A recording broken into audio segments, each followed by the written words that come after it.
Welcome back to the deep dive. If you've ever deployed a neural network, you hit run and then you just watch that loss curve flatten out. Oh, the pancake curve. It's the It's worst. the absolute worst. It's not crashing, it's just silently refusing to learn. It basically screams, something is fundamentally wrong, but gives you zero clues. Right, and it's the ultimate stealth bug. You start thinking, oh, is my architecture too complex? Is the data set bad? But the real culprit is often something tiny, a forgotten assert statement that failed way back in your data loading pipeline. Or some weird numerical instability. Before this, you had experts like Andrei Karpathy laying out this huge manual recipe of sanity checks. Which is great, a total lifesaver. But relying on your memory or running, 20 different notebook cells, it's slow. It's prone to error. Exactly. So today we are deep diving into the programmatic solution to this. It's a toolkit called Neural Net Checklist, and we're going to focus on its Torch diagnostics engine. And the mission here is really to dissect the technical mechanics.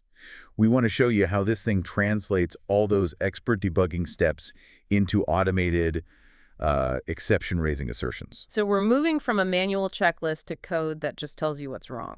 Instantly. Hmm. It can diagnose critical failures across, everything from a simple CNN like Lenet 5 right up to the really complex causal transformers used in language models. Mhm. This is about making development just way more efficient. Okay, so let's start at the very beginning, the foundation checks. Because, if you can't trust the initial state of your model, nothing else really matters, does it? Nothing. And the toolkit's first big assertion is all about that initial loss value. This is the assert balance classification cross-centropolis attendant check. Long name. Very long name. But think of it this way.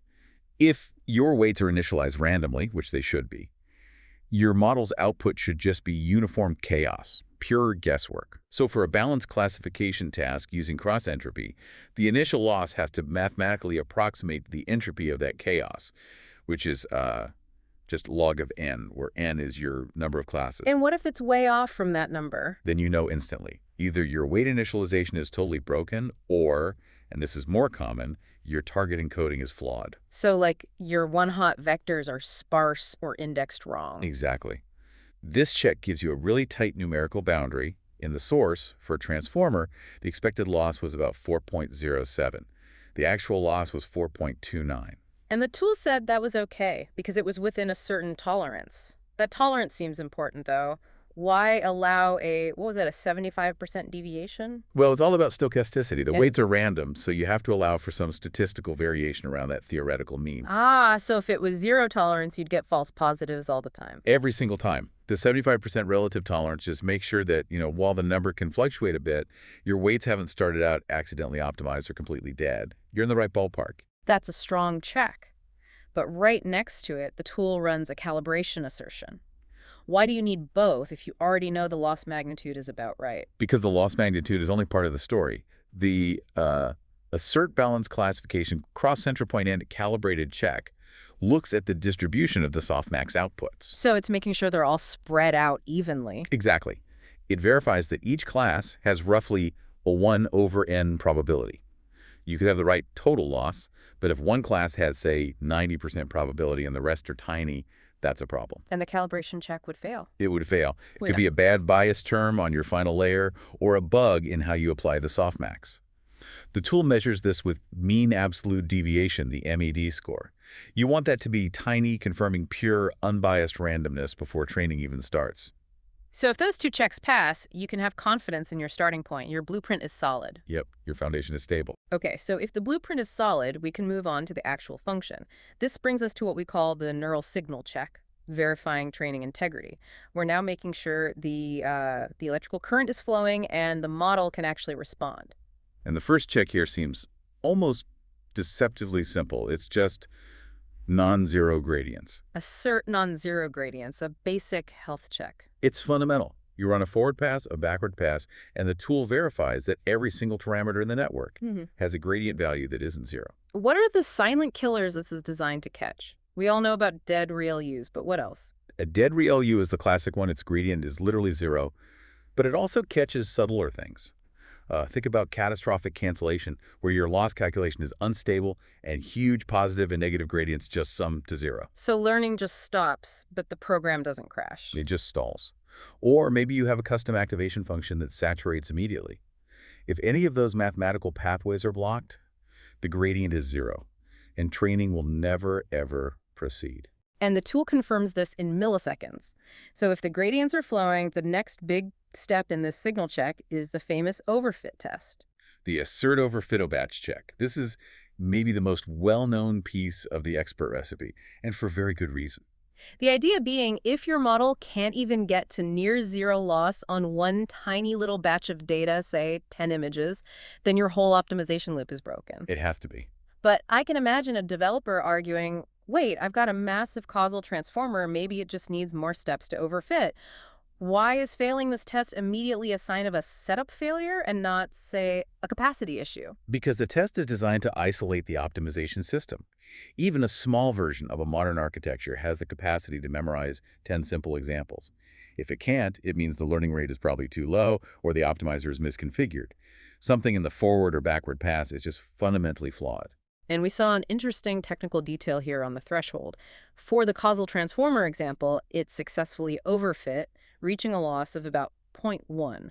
But for a ResNet, you might demand a threshold of like 10 to the minus 4. Why the big difference? That's a key piece of intelligence that's built right into the toolkit.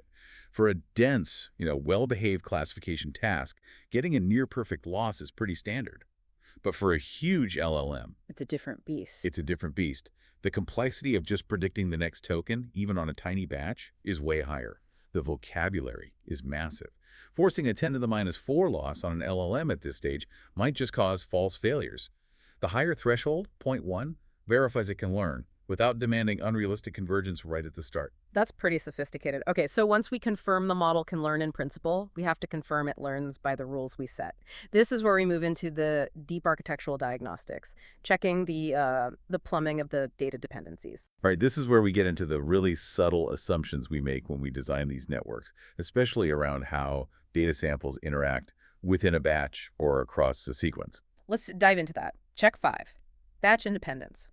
We assume that if we process sample A and get output O, we should get that same output O whether A was processed alone or in a batch with B and C. Why is this so tricky to check? It's tricky because most modern models have layers that are intentionally batch dependent. Right. Batch norm, layer norm. Batch normalization, layer normalization, group normalization.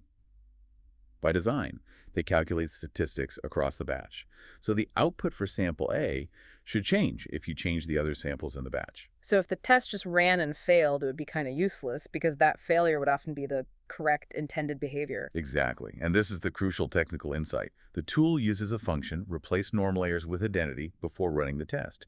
It programmatically finds every single layer norm, batch norm, all of them. There were 10 in the transformer example, and just swaps them out for an identity function. Oh, wow. So the batch dependence test is run on the stripped-down architecture. Yes. And that proves that the core math, the matrix operations, the residual coefficients, the attention, is all sound and isn't accidentally creating dependencies. That's the verification. If the test passes after the norm layers are gone, you know your structure is solid. It prevents those catastrophic leaks where one sample accidentally bleeds into another outside of the normalization. That is some serious rigor. Okay, let's turn to sequence models with check 6, the causal property check. For a text generation transformer, this is just non-negotiable. Absolutely vital. The forward causal check verifies that the prediction at time step t is only influenced by tokens up to t. It cannot see the future. So if the prediction for the 5th word changes when you add a 6th input word, Your masking is broken, the model is cheating. and just like the batch check, this has to be verified on the backward pass too, right? During backpropagation. Correct. The assert backward causal property makes sure that gradients calculated at time don't flow back and influence parameters associated with future inputs, like 10 plus 1. If that gradient causality is broken, your model is learning from information it shouldn't have, which leads to completely unpredictable behavior. So these checks guarantee the structural integrity for the entire optimization process. All loop. Okay, so if a model passes all of that, it initializes well, the signal flows, the dependencies are correct, we have a functional machine, but that still leaves maybe the biggest worry for an engineer. Is the model actually using the input features? Or is it just learning statistics about the target labels? Right, and this is check 7, the ultimate sanity test. A certain independent baseline worse. This really gets at that profound failure mode where a model learns to predict, based on, the data set's prior probability distribution rather than the input features themselves. So explain the methodology. How does the tool force the model to prove it cares about the data? It's clever. It trains two identical models in parallel for just a few steps. Model A is the control. It trains on real inputs and real targets. And Model B? Model B, the input-independent baseline, is deliberately sabotaged. It trains on fake inputs, usually just tensors full of zeros, but it's still trying to predict the real targets. So Model B is trying to learn the right answer while looking at garbage. If Model A isn't significantly better, then we know the input data is basically irrelevant. Exactly. If Model A trained on real features and Model B trained on zeros achieve a similar loss, the model is just ignoring the features. It's finding the shortest path to a lower loss, which is often just learning the target distribution. The assertion only passes if Model A's loss is substantially lower. And the proof is in a relative loss threshold. In the causal LLM example, the loss with real inputs was 2.736, and with garbage inputs, it was 3.118. That difference is the evidence. That gap, that 0.38 difference, which is well above the typical 0.1 threshold, is the proof that the model is actually extracting and using information from the features. You've confirmed you aren't training a glorified random number generator with a good bias term. This deep dive has really shown how production-level AI development is changing. We're moving away from this high-stakes art of expert debugging into a swift, automated scientific process. The amount of engineering time this saves is just immense. It completely shifts the engineer's focus. Instead of spending weeks verifying low-level assumptions, like making sure those 10-layer norm layers were correctly bypassed for a test, they can actually focus on innovating the architecture itself. Before we wrap, I want to pull one more detail from the source material. It mentions these helper functions for visualizing inputs, like normalizing image tensors so you can actually look at them. And this process is tied directly to an exception-raising mechanism. Right, the model inputs class. So it means checking the tensor shape isn't enough anymore. Confirming the inputs look right has become a critical exception-raising step. It moves visualization from just a helpful monitoring thing to a hard binary validation. If the inputs don't look right, the whole process just stops. Which raises a final provocative thought for you, our listener. If visual confirmation of inputs plus all these mathematical assertions are now standard practice before a single training step, what's next? What new technical validation checks, maybe related to hardware operations or memory access patterns, or even the integrity of distributed data syncing? What should become standard practice when we move a model from a prototype to full-scale multi-GPU training? Where do we need that next layer of technical rigor? A powerful thought to consider. The efficiency gains we're talking about today come directly from getting that instant programmatic confidence in our foundation. That's all the time we have for this deep dive. To stay updated on the latest in AI and ML, visit our webpage, neuralintel.org, and check us out on YouTube.